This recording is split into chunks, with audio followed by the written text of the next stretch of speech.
para mim, é um painel bastante especial e tem muito a ver com o sentido do seminário, esse seminário dentro do Panorama, que a ideia é escutar o exibidor brasileiro. Escutar a pessoa que vem, ao longo dos anos, mantendo a experiência cinematográfica viva no Brasil. Como vocês já estão sabendo, bom, primeiro, lembrar que está sendo gravada essa mesa. Como vocês sabem, a gente está tendo esse seminário aqui, reúne pequenos e médios exibidores do Brasil inteiro, assim, todas as regiões do Brasil. A gente tem exibidores do Paraná, Rio Grande do Norte, Amazonas, Tocantins, Bahia, São Paulo, Rio, enfim, de vários lugares. São 40 grupos que estão aqui representados. São mais ou menos 500 salas de cinema, mais de 500 salas de cinema. E eu quero convidar aqui, a ideia desse painel é falar sobre a criação e a manutenção de sala de cinema. Parece estranho dizer isso, mas às vezes é muito mais complicado você pensar em manter do que criar. Às vezes você tem o dinheiro, você cria. Eu já vi vários projetos, vários cinemas sendo criados da noite para o dia, sem um projeto de manutenção, sem ideia de como manter, desde a programação até o básico mesmo, as contas básicas, e o projeto naufraga muito rapidamente. Então, a questão da manutenção é alguma coisa muito importante para uma sala de cinema. Eu quero chamar aqui para frente Jack Silva, da Movieland, do Amazonas e do Amapá. Por favor, uma salva de palmas para o nosso amigo. Jack Silva é o CEO da Movieland Cinemas, empresa que tem atuado na indústria cinematográfica, principalmente no estado do Amapá. É reconhecido como uma figura-chave no setor cinematográfico, contribuindo para o desenvolvimento do cinema no Brasil. Recentemente, tem estado envolvido em vários projetos, incluindo a reinauguração da Movieland Cinemas e a promoção de filmes como Quarteto Fantástico. As suas contribuições têm sido reconhecidas por várias organizações, destacando seu papel significativo na indústria cinematográfica. Além de tudo que eu falei, ele é o presidente da EXIB. Ao final desse evento, a gente vai ter a posse da nova diretoria da EXIB e é uma pessoa muito atuante pela criação de uma política voltada para o setor da exibição. Quero chamar aqui também Guilherme Alves da Silva, da Cineland do Rio Grande do Norte. Guilherme Alves da Silva nasceu em São Paulo, em 30 de setembro de 94, e ainda na infância mudou-se para Catolé do Rocha. É isso, né? Catolé do Rocha, né? Concluiu o ensino médio na Escola Agrotécnica de Cajueiro, em 2011, e em 2013 realizou o sonho de servir ao Exército Brasileiro, onde permaneceu por 8 anos, sendo promovido a cabo em 2016. Com os rendimentos do quartel, abriu seu primeiro cinema em Catolé do Rocha, que funcionou por 2 anos até ser impactado pela pandemia em 2020. No período pós-pandemia, uniu forças com seu amigo Everton Araújo e fundou a Cineland, consolidando sua paixão pelo cinema e pelo entretenimento. Em 2025, além de celebrar 3 anos de sucesso da Cineland, Guilherme e sua equipe dão um passo ainda maior com um projeto de expansão, que prevê a abertura de 4 novas salas de cinema, sendo 2 no Rio Grande do Norte e 2 na Paraíba, ampliando o acesso ao cinema na região. Que massa. Não tinha lido ainda, não. Muito legal.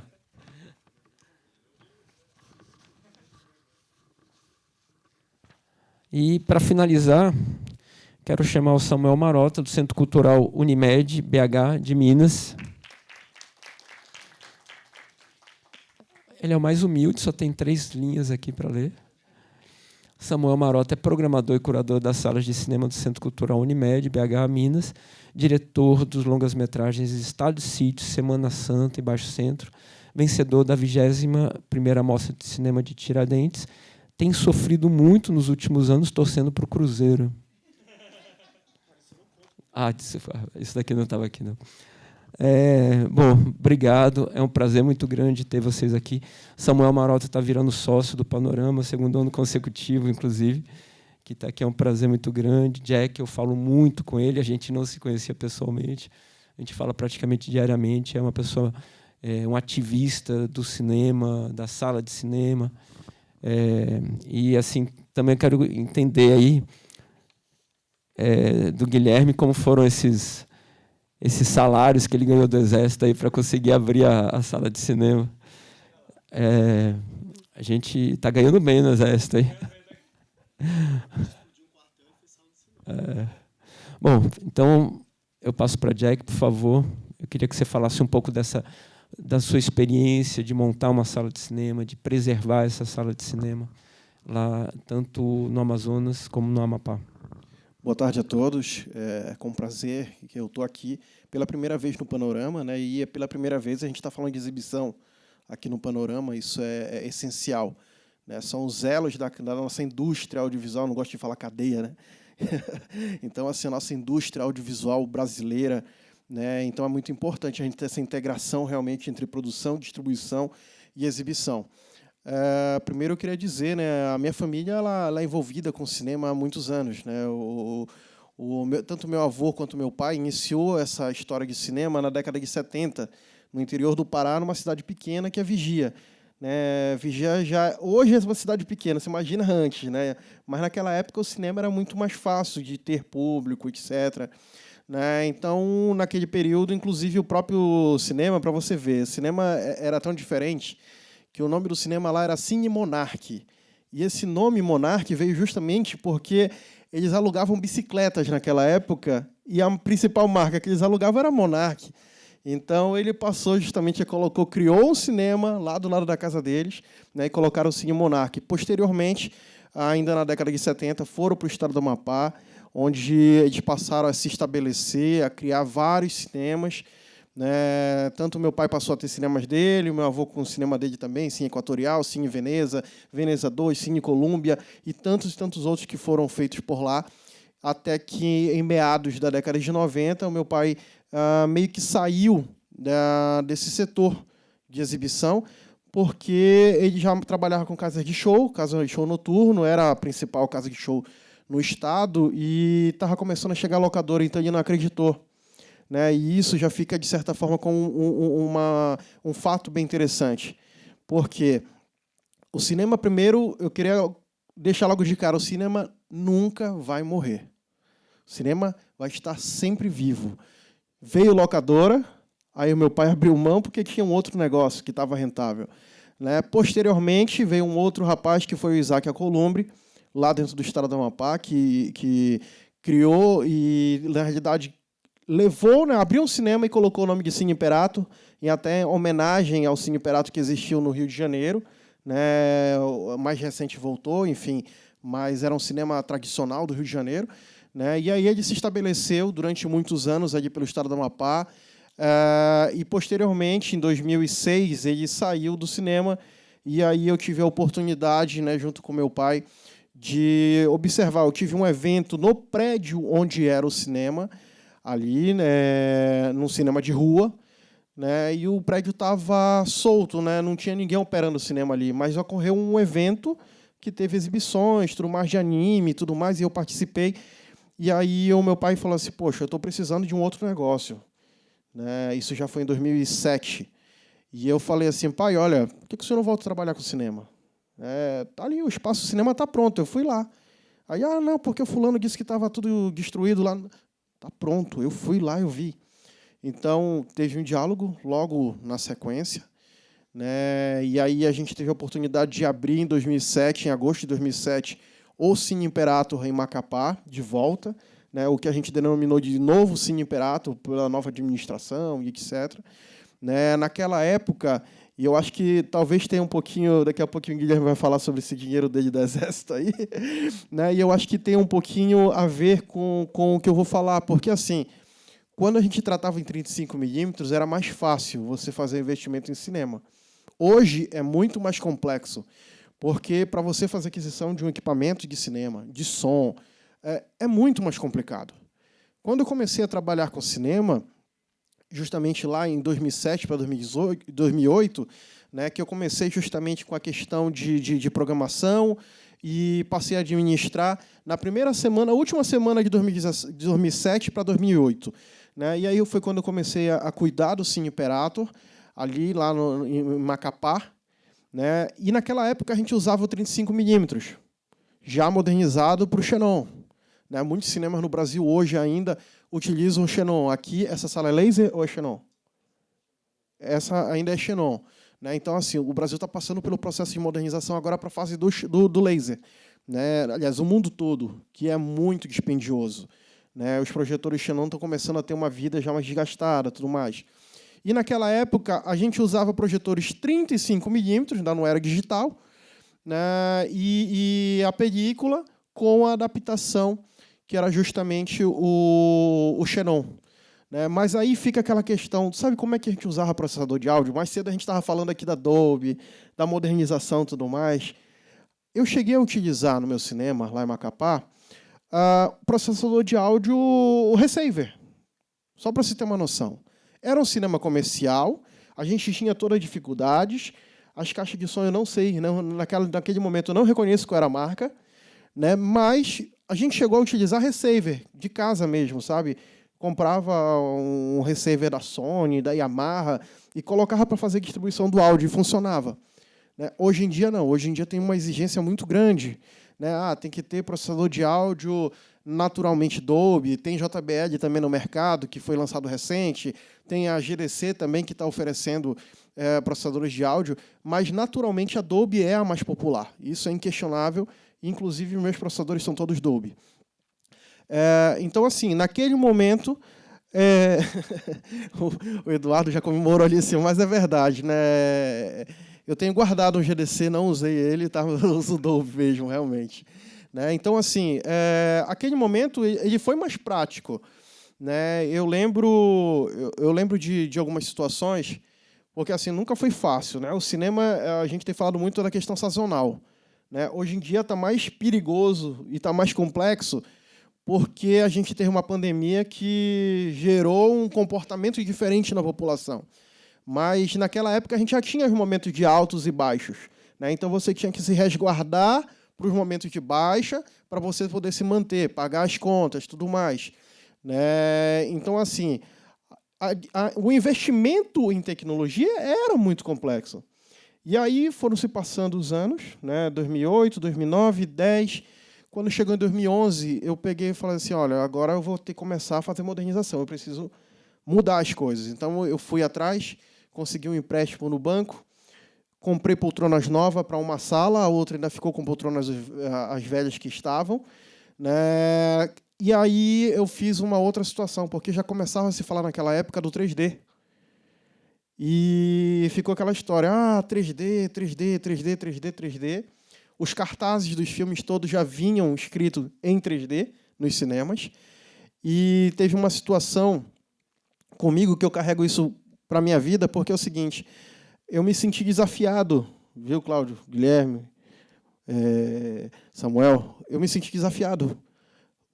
Simplesmente eu estava na frente do meu cinema, de rua, e aí duas estudantes estavam passando na frente do cinema, e elas passaram por trás de mim, olharam para o cartaz que estava na frente do cinema, e as duas falaram assim, 3D aqui só em 2020.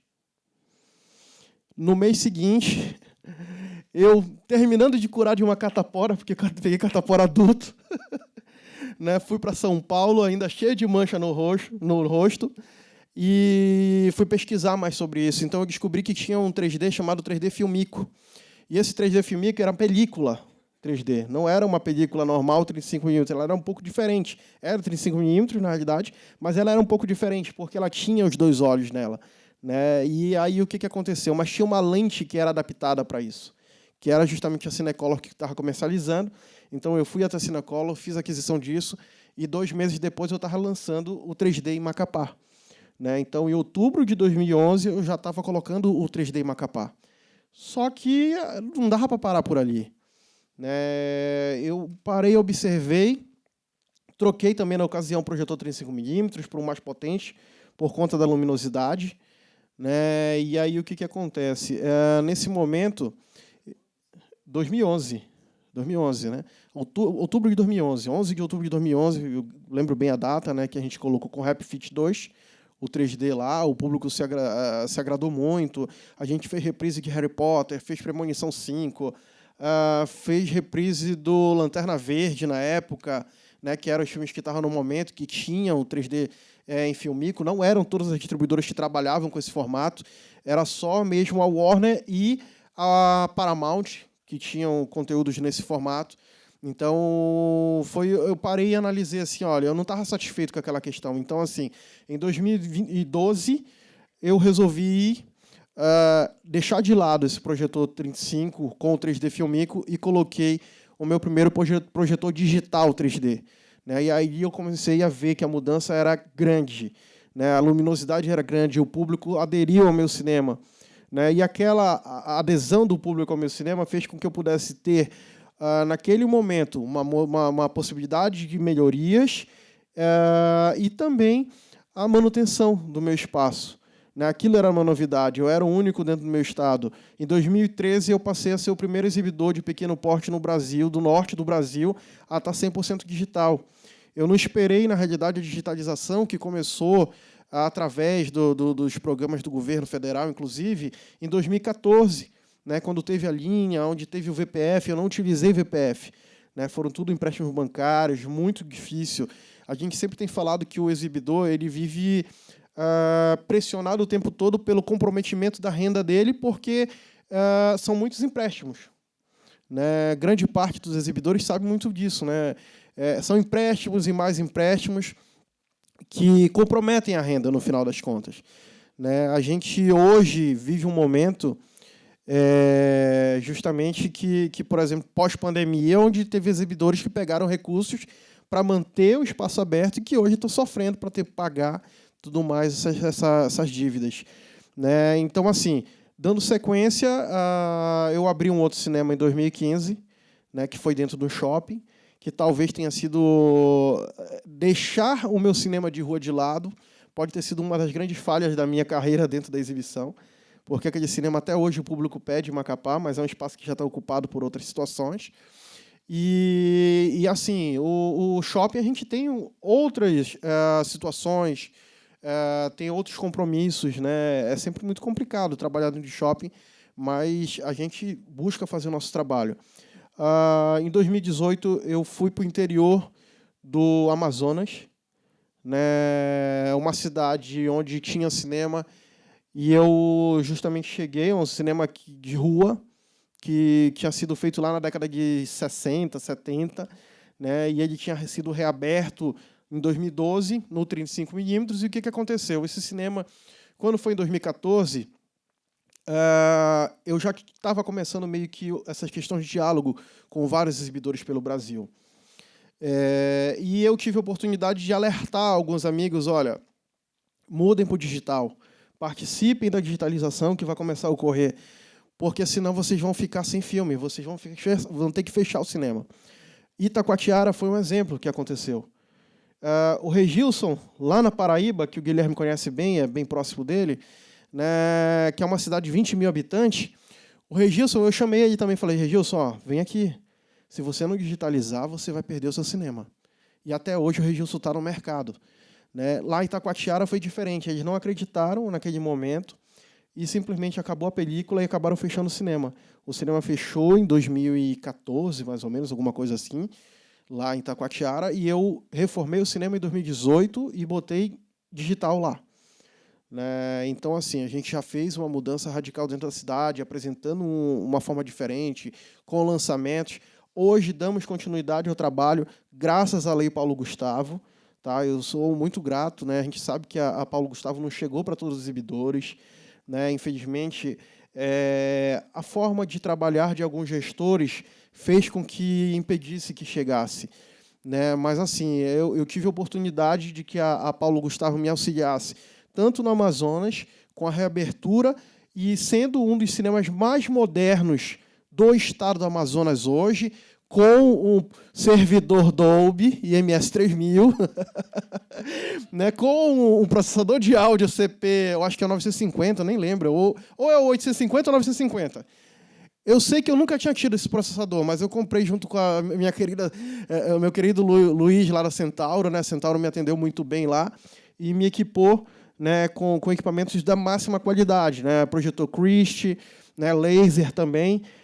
Para você ter uma noção, Itacoatiara, graças a Lei Paulo Gustavo, está modernizado e está com os 2 únicos projetores laser que tem no estado do Amazonas, mesmo tendo muitas salas dentro de Manaus.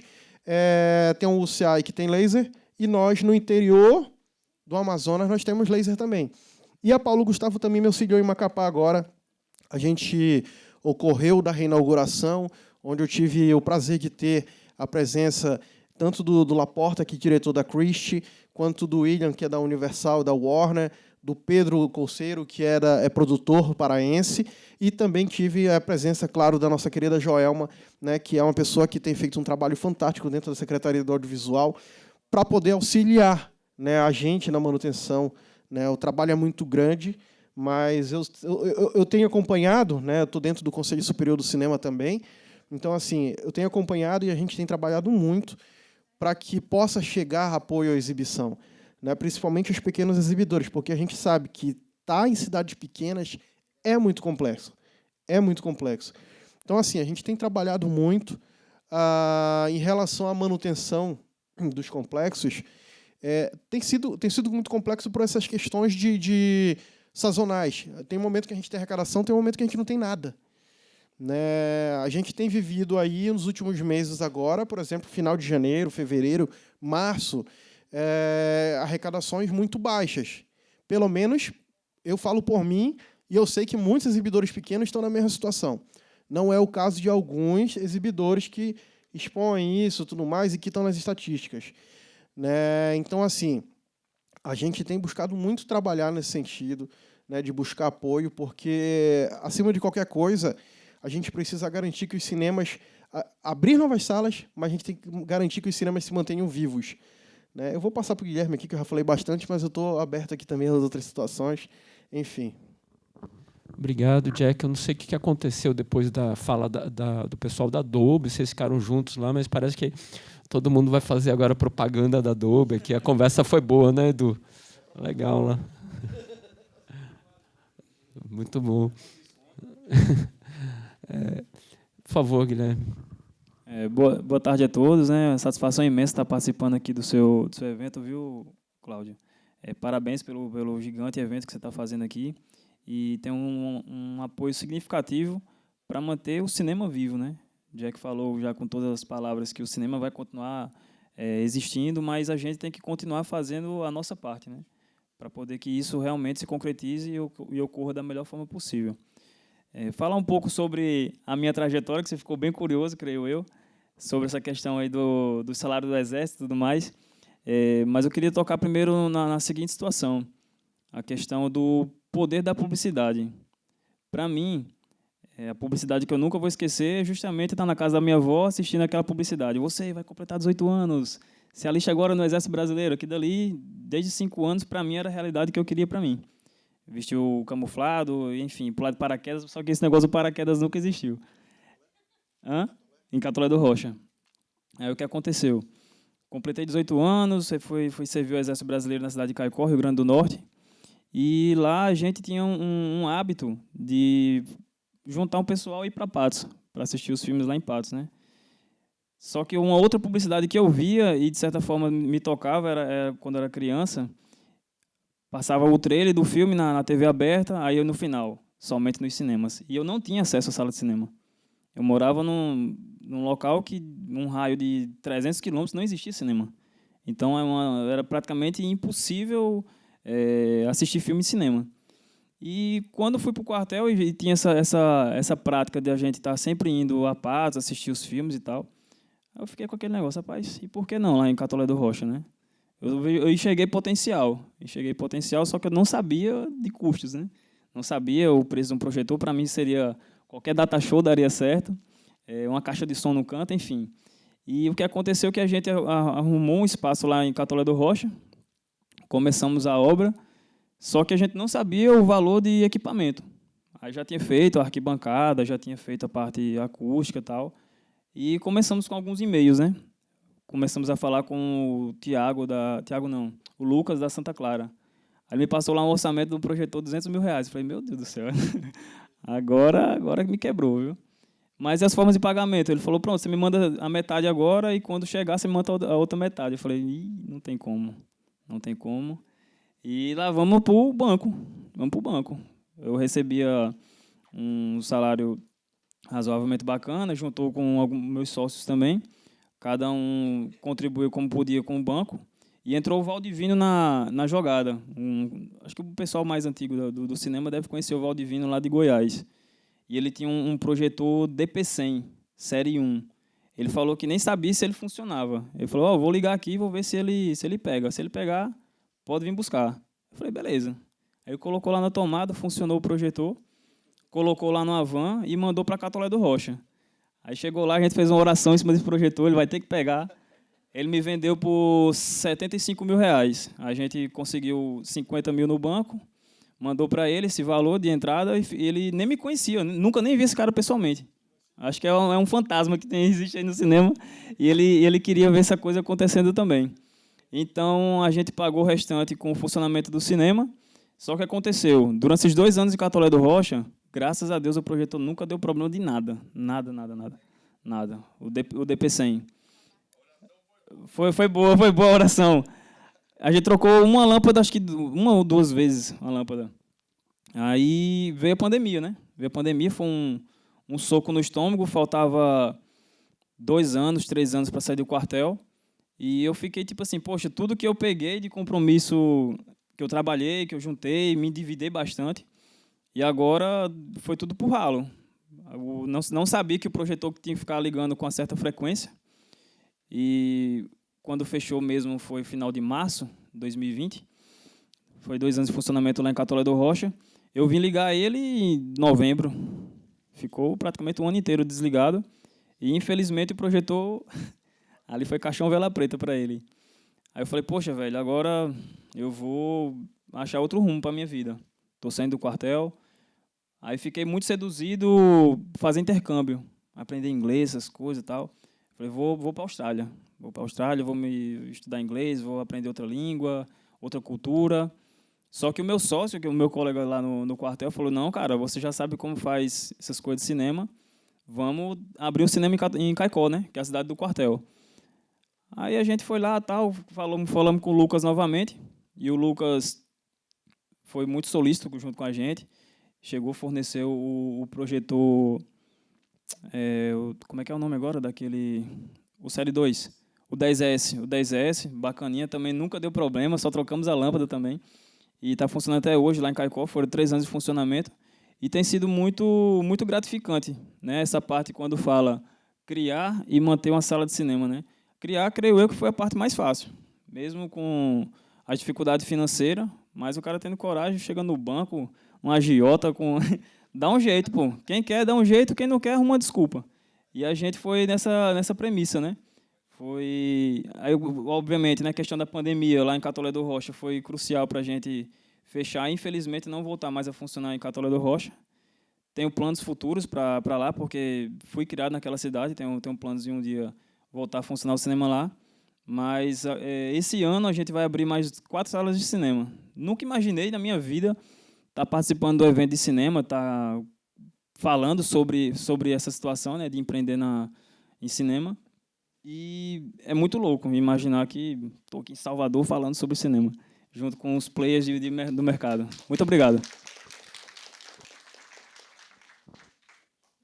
Muito massa, Guilherme. Muito bacana de escutar. Ainda bem que você não foi para a Austrália, você ficou aqui e agora está aqui em Salvador. Eu acho que essa experiência do Guilherme, eu acho que ilustra um pouco assim, o desejo da gente, né, de se escutar, de conhecer. Muitas vezes tem uma imagem, né, um pouco maniqueísta, né, do empresário malvado, e as pessoas precisam entender que estão pessoas apaixonadas lutando pelo cinema, né? Aqui, atrás dessas salas. Samuel, por favor. Olá, boa tarde, gente. Boa tarde, colegas. Cláudio, obrigado. Super feliz de estar aqui. Faz um tempo, né, que a gente tem se ligado, conversado muito sobre todas essas questões e tal, aqui presente e poder ouvir as experiências, as dores, as alegrias também. Acho que, sobretudo, é realmente muito gratificante, assim. E eu até estava preparando alguma coisa para falar, mas na verdade eu vou seguir nisso que você acabou de falar por último, através da sua trajetória, cara, porque tem uma coisa que pega para mim muito fortemente em relação à característica de programação de salas de rua. Vou chamar salas de rua, assim, eu vou chamar salas de rua para exemplificar essas salas que não estão necessariamente dentro desse circuitão, que não pertencem a grandes redes, tá? Assim, sala de rua pode ser tudo, inclusive as suas são salas de rua, eu considero, embora esteja ali dentro de um shopping, sabe? Assim, então, essa sala de rua, assim. E elas sempre passam, ou a maioria das vezes passam por um lugar que eu concordo com o Cláudio, às vezes, assim, sala, como é um espaço físico, eu acho que existe um imaginário de que são lugares, depósitos de exibição de filmes. Mas não é bem assim, né? Eu acho que as salas elas cumprem esse lugar de discussão, esse lugar de gerar o amor pelo cinema, né? Isso é muito interessante, assim. E isso que eu ouvi, né, assim, dessa sua trajetória, porque a gente agora tem a sua história, o seu cinema tem um rosto e tem uma história. Eu acho isso tão bonito, porque eu lembro que eu venho também da realização, assim como o Cláudio, e eu vou citar uma pessoa que eu sou apaixonado por ela, assim, hoje, com toda certeza, um dos grandes cineastas brasileiros que surgiu nos últimos, sei lá quantos anos, chama-se Adirley Queiroz. O Adirley é uma figura extraordinária, fantástica, assim, como realizador, mas também ele tem uma trajetória muito curiosa, né? Que ele foi jogador de futebol, jogou no RT em Minas Gerais, depois na Ceilândia, depois ele resolveu fazer cinema e aí, enfim, virou realmente um grande cineasta. Tem outras pessoas também, se você pega, enfim, né, a própria trajetória do pessoal do Filmes de Plástico em Belo Horizonte, com quem eu comecei ali lá em 2009, fazer filme também com eles. Você começa a pensar no artista e na trajetória do artista e depois essas coisas todas. As salas de cinema também têm essas histórias. Aqui tem uma história incrível. Quando você pega outros lugares, assim, igual a sua também, a sua trajetória, tem essas histórias, sabe? E elas fazem parte do imaginário do cinema brasileiro. Né? Só que, ao mesmo tempo, às vezes fica ali muito escondido. Essa história, às vezes, ela fica ali no cantinho, escondida, ninguém dá muita atenção para elas, assim, mas tem inúmeras histórias que são incríveis também. E muitas dessas histórias, elas partem, e aí eu vou entrar numa questão que eu acho muito importante, sabe? Que é a figura da pessoa que cuida da programação dessas salas. Né?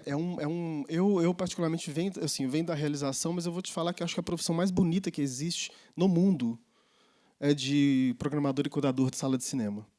Né? Eu acho isso a coisa assim mais incrível. Eu amo o que eu faço e eu vejo que é preciso pensar sobre essas pessoas também, né? É preciso entender que ali existe uma forma, existe um pensamento, existe uma vontade de fazer com que as coisas aconteçam, né? Do ponto de vista de exibição, que e aí eu falo assim com toda a certeza do mundo, que é também um lugar criativo no cinema.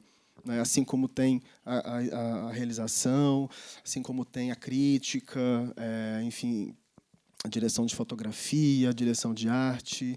É uma função e um trabalho, eu acho, muito criativo, né? Assim, que exige muito dessa criatividade. Assim. Dito isso, eu sou de Belo Horizonte, eu programo 2 salas de cinema, que são localizadas ali dentro do Minas Tênis Clube, que é um clube social e, ao mesmo tempo, também esportivo, com equipes olímpicas, com atletas que vão para as Olimpíadas, vôlei, basquete, que disputam todos os melhores campeonatos nacionais, enfim. E desde 2010 foi aberto nesse espaço, no Minas Tênis Clube, um centro cultural, que foi uma contrapartida do clube, a Prefeitura de Belo Horizonte, para a reforma e a transformação ali da arena, né? Então, a contrapartida foi exatamente criar um centro cultural para lá, que tem um teatro, que tem uma galeria de arte muito boa, que tem... E aí, há 3 anos atrás, exatamente agora, a gente completa 3 anos neste mês, 2 salas de cinema. E quando eu soube que essas salas estavam sendo construídas, eu fui meio que na cara e na coragem, marquei uma reunião com as pessoas lá responsáveis e falei, olha, sou o Samuel, venho também da programação, que eu já havia trabalhado no Cine Humberto Mauro, que é uma sala histórica em Belo Horizonte, como programador. Falei, tenho interesse em entender como que é essas salas, o que vai acontecer aqui. E calhou que, exatamente naquele momento, ainda não existia um certo plano para essas salas. E, inicialmente, seriam salas de repertório aos moldes do CCBB, no Rio, São Paulo e Brasília, que seria uma ocupação de filmes, de mostras, retrospectivas, via lei de incentivo. E, na hora, eu pensei, poxa, eu acho que seria fundamental. Já sabendo, né, que a estrutura da sala seria a melhor estrutura do mundo, falei, olha, eu acho que seria interessante isso aqui também virar uma sala comercial, uma sala de rua com determinados filmes, assim, porque em Belo Horizonte até então só tinha o Belas Artes, do Ademar, que é uma sala referência para todos nós, né, assim, que moramos lá. E aconteceu exatamente isso, assim, a gente abriu essas salas com uma programação voltada para um determinado universo que pega ali filmes ditos independentes, vamos colocar nesse lugar. Contudo, existiu também um entendimento quase que empírico ali de que seria importante haver um equilíbrio de programação. Não só passar filmes que estão, de uma certa forma, fora de circuito, mas também equilibrar com alguns blockbusters escolhidos a dedo para compor essa programação e para fazer com que as salas fossem, naquele momento, mais vistas, porque era um lugar mais, de certa forma, era uma sala nova, né? Então ela precisava, ali, de alguma maneira, de também ter uma visibilidade, e os blockbusters ajudaram nisso.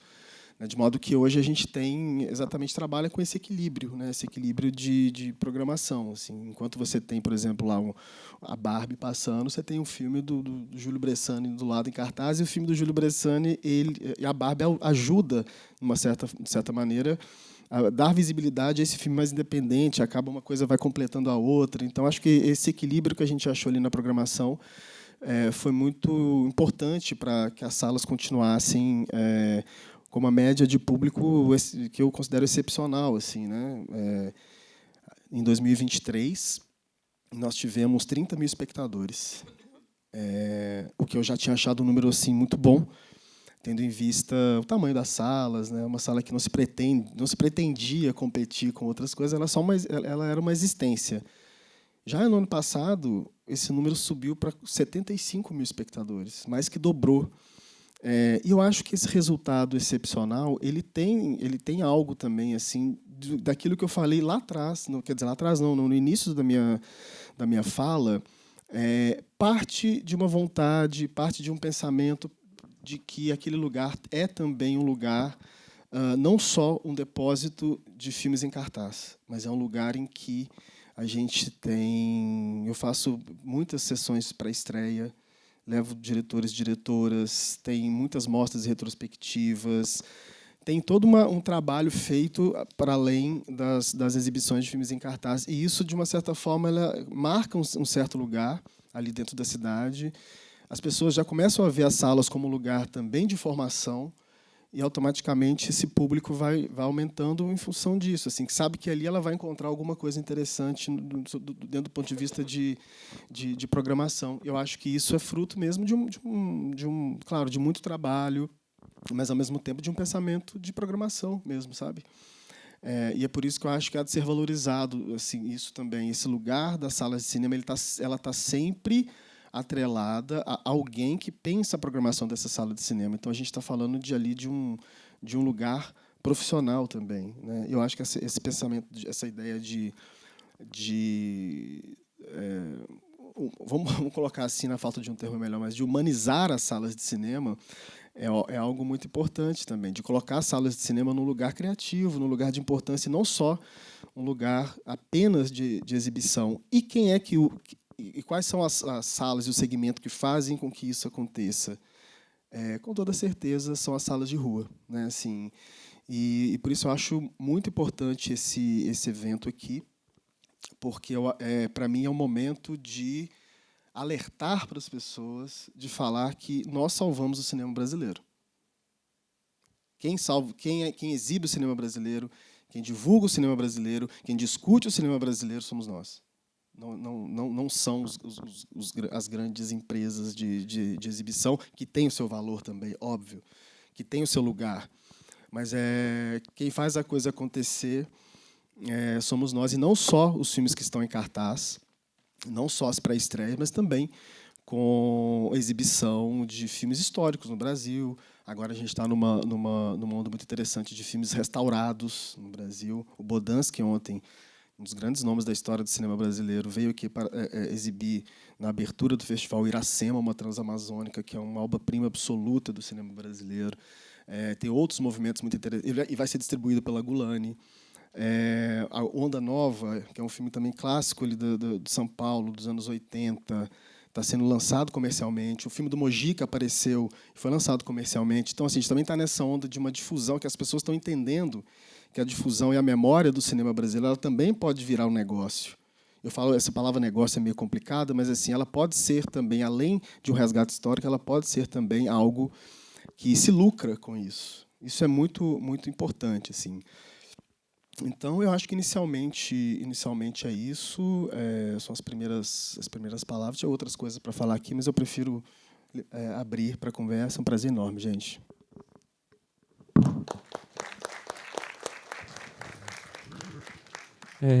Questões para os nossos convidados, perguntas. Guilherme tinha me perguntado se a gente comia acarajé frio ou quente, né? Hoje vai ter um acarajé quentinho lá em cima, viu? Para provar. Gostaria de fazer perguntas, gente, aqui, para os nossos convidados. Só um segundo, por favor.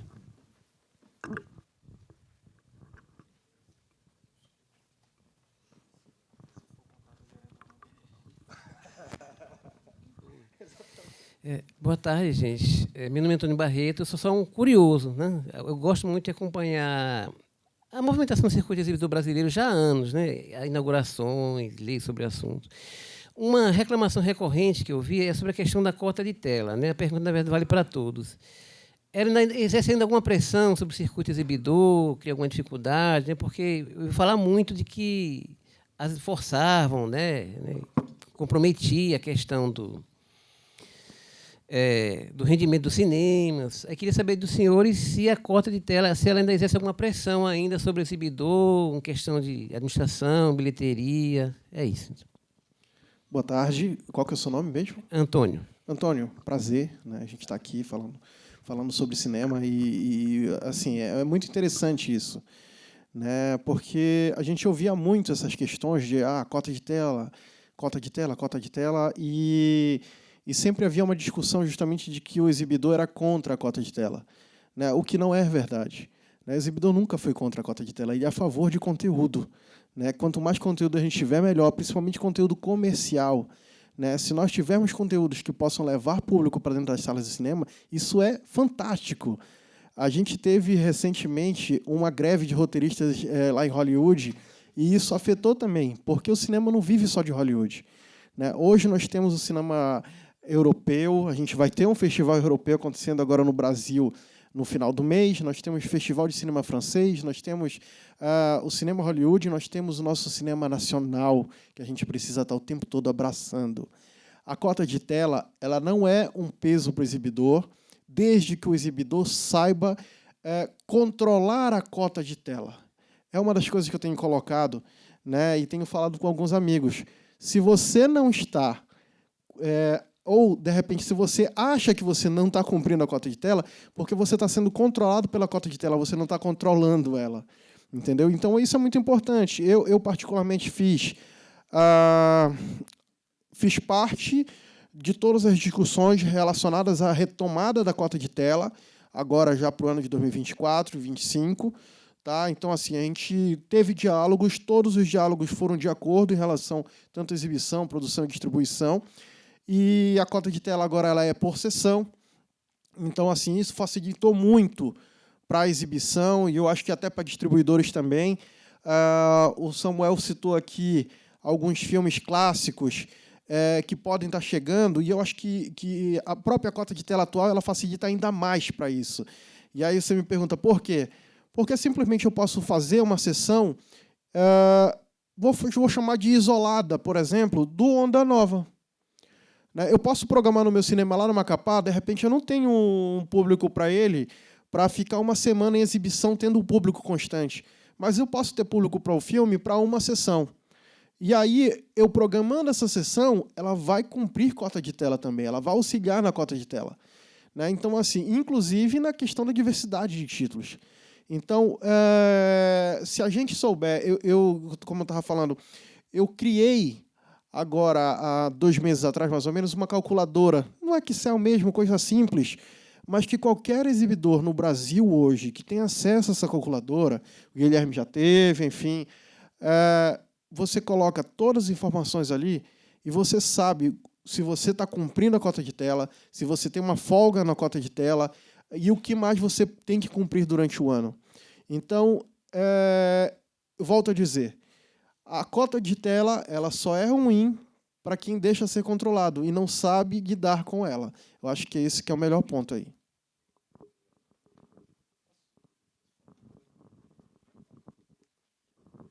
Eu acho que a cota de tela ela pode ser um tiro no pé, porque o exibidor quer filme que dê público. A obrigação de fazer com que você exiba determinados filmes, se ele não tiver um retorno, quem é que fica com prejuízo? O exibidor. A gente não divide esse prejuízo. Isso pode ir mais contra ao cinema que está sendo proposto do que aos exibidores. A política, de uma maneira geral. Essa sala de cinema exibiu 96 longas-metragens brasileiros ano passado. Em maio, eu já tinha batido cota de tela do ano inteiro, mais ou menos. É uma missão, assim. Eu criei essa sala de cinema pensando em exibir cinema brasileiro e, enfim, não me vejo não exibindo cinema brasileiro. Mas a gente precisa fazer com que o público queira assistir o cinema brasileiro. Não apenas no panorama, nos festivais, mas o ano todo. Essa, de uma certa maneira, é a ideia desse seminário. Então, cota de tela em si, sozinho, é uma imposição ao exibidor que pode não funcionar, não pode servir para nada. É fácil gerenciar, como o Jack está falando. É fácil, não é um problema para ninguém. Mas o problema é uma imposição que sai pela culatra. Acho que o Edu quer falar. Aqui. Norlan. Tudo bom, Cláudio, tudo bom, Samuel, tudo bom, Guilherme, Jack. Vão ser 2 perguntas, porque eu vejo aqui, deixa eu me apresentar primeiramente, meu nome é Norlan Silva, sou realizador, professor de cinema e muitas coisas, são 32 anos de cinema.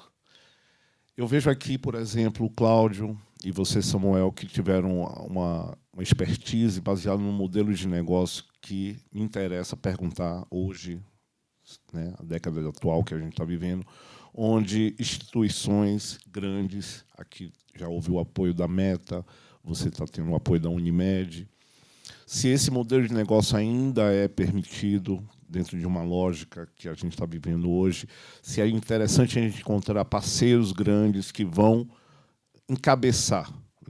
E aí, quais seriam as dificuldades, desafios ao olhar de hoje? Por outro lado, eu vejo aqui o Jack e o Guilherme, que estão expandindo para territórios, vamos dizer, o cinema nas suas bordas, onde fazer isso, sair dessa pequena bolha, dos 8% de cidades que tem a sala de cinema, e aí a região norte ou a região norte do Nordeste. Como pensar nessas pequenas cidades onde a gente precisa chegar, mas encontramos um lugar, muitas vezes, difícil para pensar o plano de negócio. E aí você falou, foi atrás de agiota, foi atrás de... Porque é assim que a gente pensava o cinema anteriormente, né?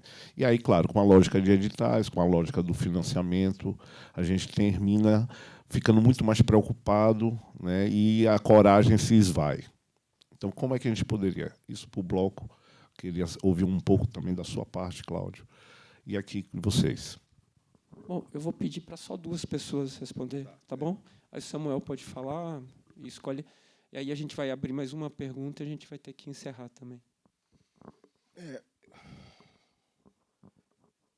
sei se eu entendi assim, a pergunta dentro você fala de quando tem alguma coisa de uma mantenedor, né, assim, das salas. Hã? Sim, sim.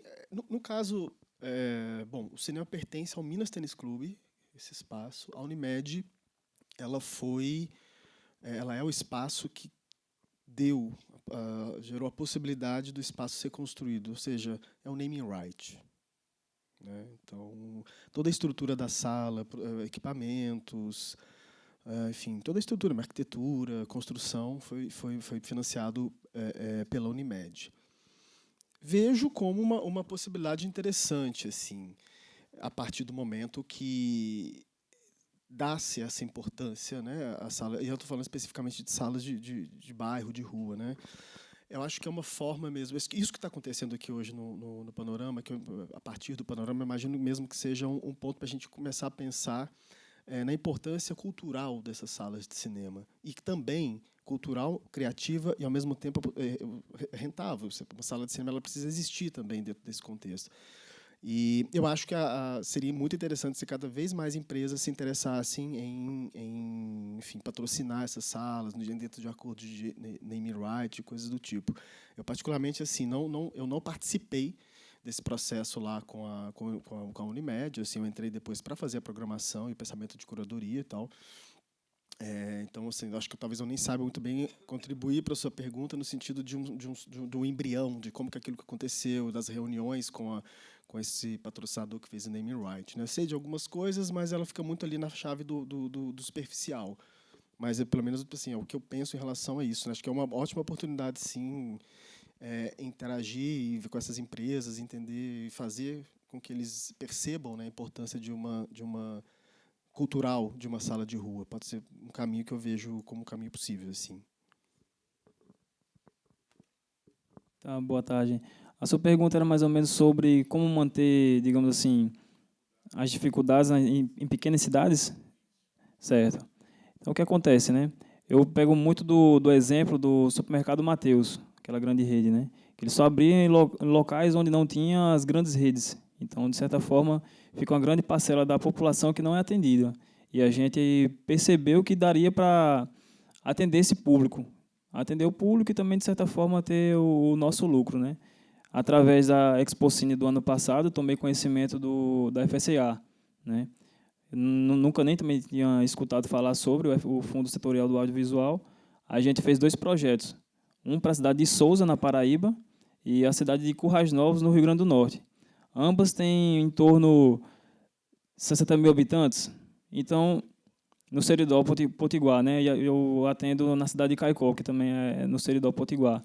Então, a conta, digamos assim, de padeiro, já como funcionou em Caicó, vai funcionar em Currais Novos e vai funcionar também em Souza. Então, creio eu que tendo as despesas fixas dentro do limite aceitável, a gente consegue atender essa população. Só que a gente também tem colegas de trabalho que as suas despesas superam a casa de R$100 mil por mês, R$500 mil por mês. É uma coisa que é completamente fora da realidade da gente.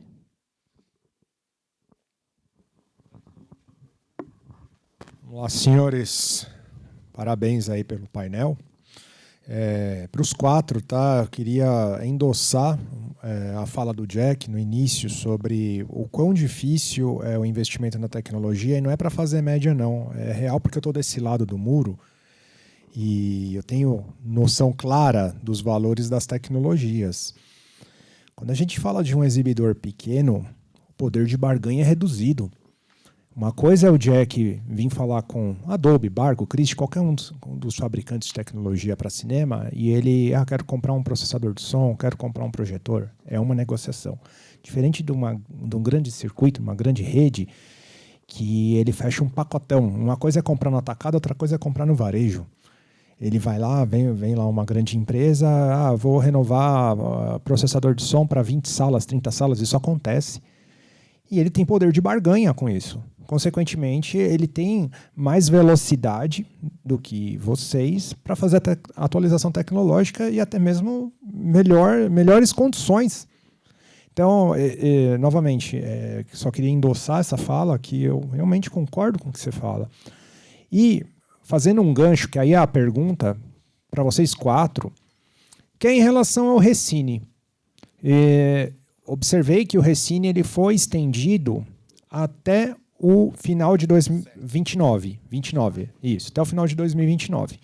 E do meu lado, nas relações que tive com outros exibidores que fizeram uso do Recine para investimento em tecnologia, obtiveram resultados muito interessantes, porque também, né, na nossa cadeia de fornecimento, a gente passa para um revendedor que compra de nós, aí tem recolhimento de impostos de forma integral, que depois tem que revender para vocês, recolher imposto novamente, então você já tem bitributação nesse processo todo, sabe, de tecnologias que são todas importadas, não são fabricadas no Brasil, então torna, assim, não tem um incentivo para os provedores de tecnologia nesse sentido. Tá, aí eu enxergo o Recine como um mecanismo muito bom para o exibidor, que ele pode comprar essa tecnologia desonerando todos os impostos federais. Quando eu entro no site da Receita Federal e eu vejo as empresas que estão com Recine recente aplicado, geralmente são empresas maiores, e eu não vejo os grupos menores com Recine aprovado. Então, a minha dúvida é se existe, de repente, alguma barreira para vocês, né, pequenos empresários, para o Recine, e como que a gente, de repente, poderia trabalhar também para melhorar esse cenário, porque acho que o Recine deveria ser uma coisa para todos. É pertinente, né? O que acontece? Eu, particularmente, quando eu fiz a digitalização, né, como eu falei, assim, eu fiz a digitalização mais lá tempos atrás, né? Então, assim, eu não tinha conhecimento exato em relação a Recine e tantas outras questões. Eu acho que quando a gente entra no mercado, é muito como o Guilherme falou, né? Ele entrou com a coragem, né? Mas ele não entrou com o conhecimento que ele tem hoje, né? Então, assim, a gente meio que vai conhecendo as questões. O Recine, queira ou não queira, é um processo burocrático também, leva meses para ser aprovado, né? Não é algo que seja instantâneo. Às vezes, a gente quer ter um pouquinho mais de agilidade na coisa, né? Quer botar logo para funcionar, tudo mais. Então, tem tudo isso. Ou, de repente, está se preparando para um grande lançamento, justamente para inauguração, e, de repente, não tem prazo para cumprir, sabe? Então, é muito complicado o processo burocrático, né? A gente sabe que, inclusive, como você colocou, no Brasil não é fabricado, né? A maior parte dos equipamentos, acessórios para cinema no Brasil não existe fabricação, né? Ou projetor, a exemplo, a gente tem ou Japão, ou Bélgica, ou Canadá, Estados Unidos, enfim, e assim por diante. Então, basicamente é isso, né? Eu acho que é a questão da informação. A informação ela precisa se propagar de uma forma melhor, né? E, de repente, facilitar um pouquinho mais os processos burocráticos. Isso é uma das coisas que a gente tem até mesmo debatido dentro do próprio Conselho Superior do Cinema, dentro do PDM, né, que é o Plano de Diretrizes e Métodos do Audiovisual, onde a gente tem as metas aí para os próximos 10 anos, que deve ser lançado em breve pelo governo federal, e dentro do PDM a gente tem colocado isso, a gente buscar desburocratizar as questões que possam auxiliar os exibidores brasileiros de modo geral, porque o PDM ele não trata exclusivamente de um pequeno, de um médio ou de um grande, né, mas ele tem que atender a todo o setor, né, quem quiser poder usar da forma uniforme. Eu acho que é isso.